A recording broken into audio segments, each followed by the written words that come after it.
Hey there guys, it's a nerd with trading cards. Today I'm going to be doing my review over the Shinemon anime of the Vanguard V series. So as someone who's watched all the Vanguard anime, I do not believe it is an understatement to say that the Shinemon arc is the best the series has been since the original first season of the original show. Asia Circuit was rather forgettable. Link Joker, while having cold moments, has such bad pacing issues, and Naoki showed up in the one to fight Kai. Legion had the worst villain I'd seen in anime up to that point, turning a rather interesting season into something that me and my friends just do not talk about, even though Dragon debuted gloriously in this season. There were many things in the J series which also had great ideas, but failed in almost every single way to try and make those ideas work. And it felt like it was really just them throwing stuff at the wall to see what would, even though it rarely did. And the V series just should have stayed as a manga, just because it really didn't work as an anime format between its darker tone, its super fast pacing, and rather its just handling and structure of the story as a whole.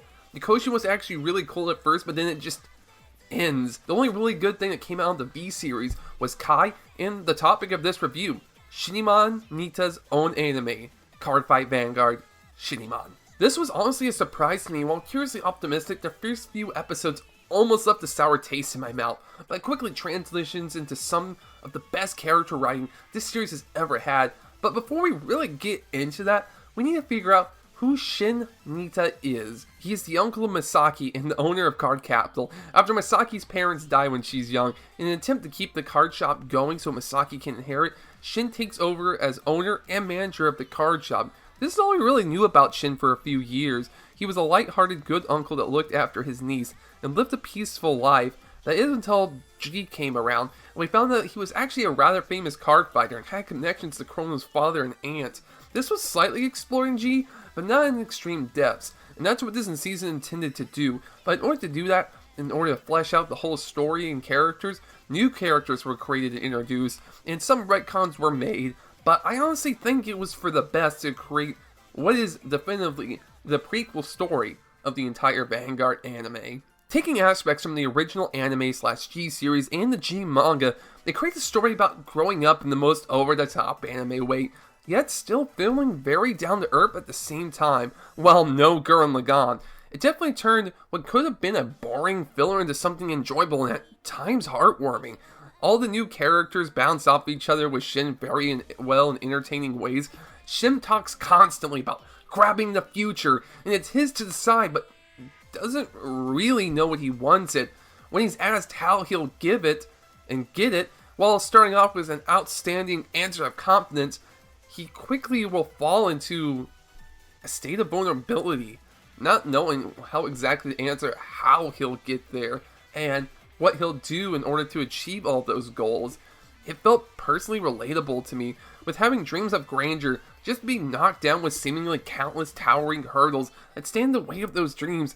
Of course, with this being a card game anime, almost everything is solved with the power of friendship and card games. At least that's how it would normally go.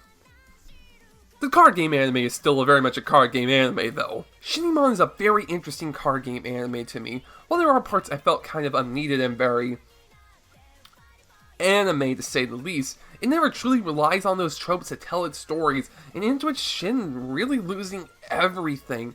Just like many people that crash and burn and dig themselves into their own hole, having someone there to reach out a hand only to take that hand and shove them off the cliff that is life so they can finally see what they need to do and get back up on their feet, he chooses to follow both of his dreams so he can do what he wants when he wants, even if he can only take one dream so far over the other.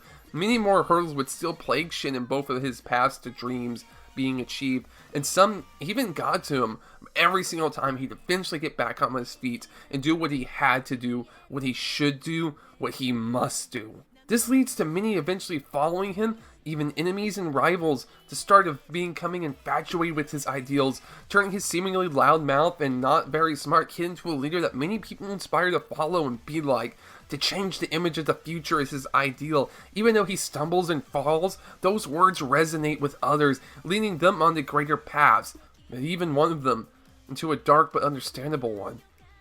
Responsibility is also one big theme with this story. Responsibility for one's actions, and the actions of those that person inspires in others. While there are a few points I feel like could have been handled better, besides maybe one big one, all the other ones are really just nitpicks. I've been avoiding spoilers for a while now intentionally, but this moment from the ending is what sold this season to me as a great card game anime. In order to achieve both of his dreams, he creates a new one, a path onto his own.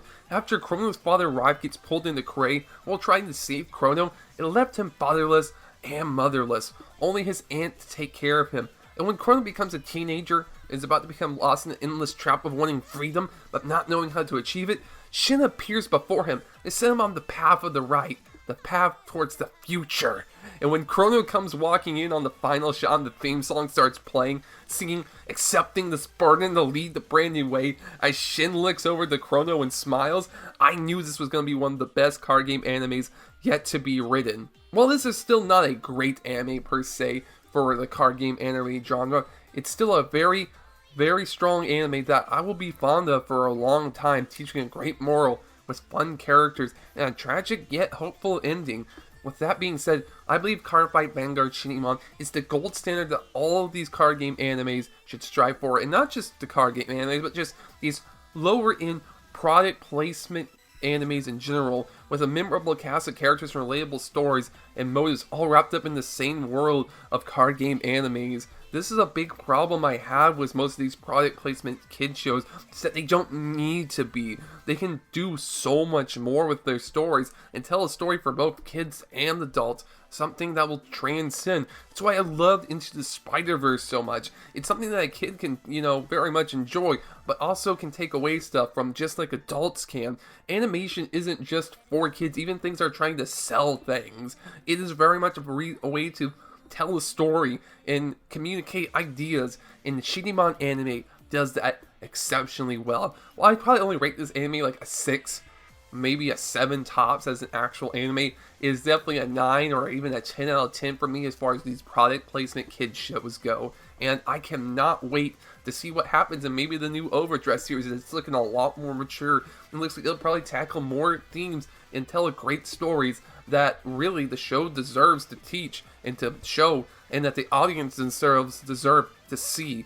With that being said, I hope you guys liked the video. Continue playing the games you want to play, and as always, have fun. Hey there guys, there was trading cards, so this is definitely going to be the biggest video I think I've ever made. It's definitely, still going to probably be a fairly average video in the mindsets of lots of other people, but for me personally, this has been a pretty big deal. I've really enjoyed this ride of trying to make new videos again. Like, really, Overdress did do a lot for me.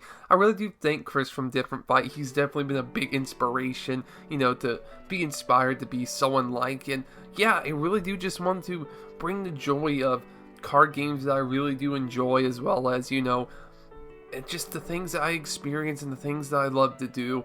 And even though I barely get any views or anything, sure I have 1,000+ subscriber view count, but that was mostly just people I think subscribing to see if any new news would come up on the whole Fight Table G, even though that's pretty much just a completely dead thing. My active subscriber base is maybe 50 to 150 people is probably my actual subscriber count. And, maybe if I keep up with this, I'll get to the point where I'll actually be able to start making, a few bucks on this channel, even if it's not much. I do want to try and keep up with this, even if it's just, me talking about some random thing with some Vanguard Zero in the background, like a couple of my videos have been. This has definitely been a great, journey back into doing this, and it's been a really fun time.